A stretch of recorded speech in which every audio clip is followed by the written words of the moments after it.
Today I fucked up by not closing the door on my dog. Happened last night, still kinda bummed about it, so I decided to tell the world. My partner and I don't have sex often, he has a low sex drive and life also gets in the way. I, however, have a huge sex drive, so anytime he's in the mood I'm in the mood. We were getting ready for bed. We usually try to get our recently adopted dog into our bed for cuddles, but he prefers to sleep on his own bed, so he ended up leaving the room. Like I said, my partner has a low sex drive, so it's hard to know when he's interested or not, and we were spooning and I could feel his dick on my ass and he was grinding into my ass ever so slightly, but he's done this before by accident or to get comfortable, so, again, I wasn't sure. He's not a very expressive person and keeps quiet, especially before and during sex, so I asked him should I close the door to ask if we were going to have sex or not, but he doesn't respond, so I take it as no and try to sleep. Here is the fuck up.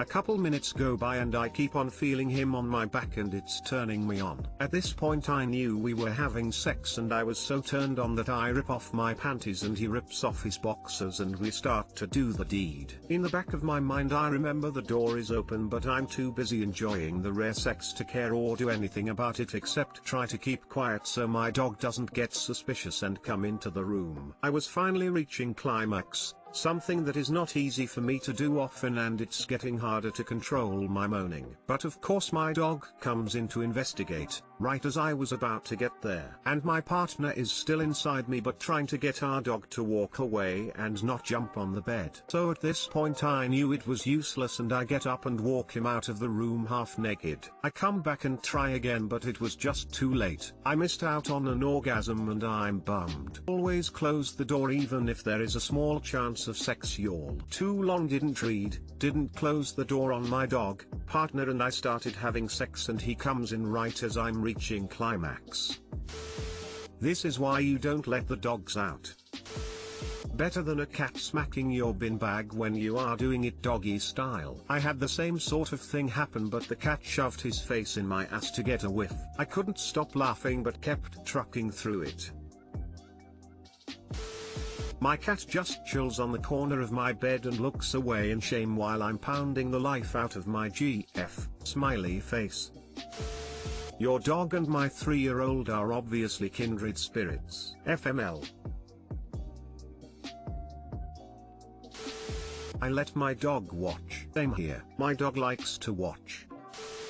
Today I fucked up by burning my neighbor's feet. A little background. My patio borders my neighbors to have some privacy. We like our neighbors, but good fences make good neighbors. There is a fence between the two patios. The fence is a small wall about 50 centimeters topped by a wooden fence you can't see through. On this wonderful summer day I was killing weed on my patio by pouring boiling water on them when I noticed some weeds growing on the little wall, so I pour a generous amount of boiling water on the weed and is startled by a roar of pain and several juicy curse words. Turns out my neighbor was sitting just on the other side with his feet resting on the wall reading a book when burning water came splashing under the fence. He had some nasty burns on his heels and I baked an apology cake, so we are still good neighbors. Too long didn't read. I was killing weeds with boiling water and accidentally pour it through a fence onto my neighbor's feet.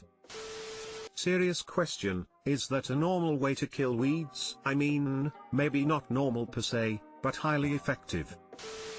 Zuko, is that you? I don't know who Zuko is? Question mark. Yummy stew. You. Poor man lol. Poor man.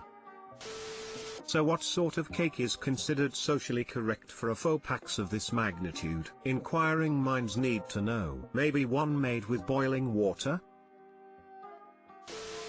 Today I fucked up by lashing out in anger and am now in a psych ward. Last Friday I simply woke up on the wrong side of the bed. My morning was awful and I despised everything about it. I had plans to meet with my friends, so I had to wake up at 5 AM. I got ready and took my hour-and-a-half bus journey to her place and got a message saying she can't meet today, so I simply went on with my day slightly frustrated but nothing I could do about it. I got to school and later in the day I found out I had fucked up on a test pretty majority because I had misunderstood some of the most important questions. which obviously ticked me off because the test was quite simply otherwise. Anyways, after school my friend asked if I wanted to hang out because she felt bad about earlier in the morning. I said sure, fully aware of COVID and the restrictions, but seeing as she is basically one of my only friends and we are both symptom free plus I am tested negative for COVID, with the same mindset of earlier this morning that sure I'll just keep my distance, I met up with her and we had a lovely time, which would actually have been what could have made my day not been entirely shit. If not for when I came home at around 8 PM that my dad's fiancée started complaining to me about that dinner is served at 6 PM and I had to fix the recycling etc.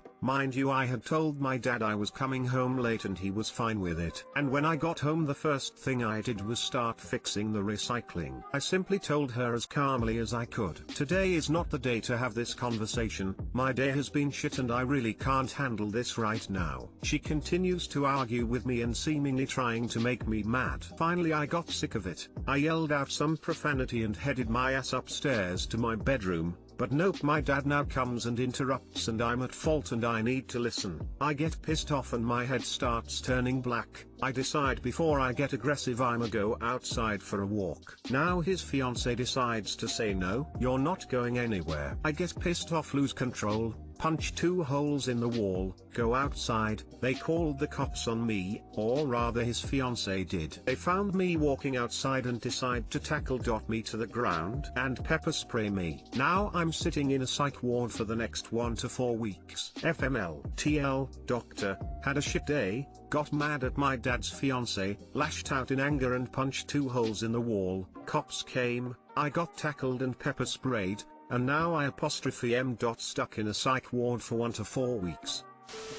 To be honest dude, this is probably best for you. Those things were definitely shit, but reacting like that isn't appropriate. Take it from someone who used to react that way several times a month. It's a mental disorder. Seek help. Find a way to mitigate it. Make sure you tell them that you were trying to leave because you were mad and you felt like you had to get away and they stopped you, which is why you lashed out. You were trying to do the right thing by getting away. I'm so proud of you for recognizing things were getting out of control and trying to get away from everyone and go for a walk. I'm very sorry that they stopped you. I'm so sorry you're going through this. I suffer from depression very badly and I have mood swings. I've never been violent, but I do understand the uncontrollable emotions. Take this opportunity to talk to them. Tell them about your feelings, your home life. Tell them everything. Sincerely hope that things get better for you, friend. Wow. Pretty shitty day. You know the upside of this? You got 4 weeks without her and an uninterrupted opportunity to complain about everything to an audience who will actually listen. How you feel, how she treats you and how you miss your dad. This will go into a file and assuming you are still a minor, they'll get an earful. I would just urge you to be completely honest. Don't play games with the psychologists and pour all your anger at the world and all the unfairness you have experienced into that bucket the universe has so kindly handed to you. Just be honest, see it as a holiday where you will be taken care of and allow yourself to be you without the pressure of the outside world. Hugs to you. It's crap, but you have the power to make the best of it. Wow, what psych ward lets you have access to the internet? Removing cell phones and internet access is step 1 along with no shoestrings. It's a way to disengage an individual from familiar/negative triggers that may have led to their hospitalization. Sounds like a lot's going on and you definitely should be evaluated. I'm from Sweden, maybe that has something to do with it. It's a small place with around 6 to 7 other adults. Due to COVID they were unable to find a placement for me in the youth ward. They took my shoes and I have some flip-flops or whatever they're called, and they took my belt and scarf. And yeah, I am being evaluated, waiting to know what will happen next. You sound like you have some issues with anger management. I hope you take this experience to heart and get help finding ways to cope with anger. I speak from experience. I got help after a similar, albeit more physically violent, experiences. Good luck and stay safe. Yeah. Dude's going to have some awful days as an adult too, and punching walls is never an acceptable response to stress. Better to acknowledge the issues now and get help than let it go untreated.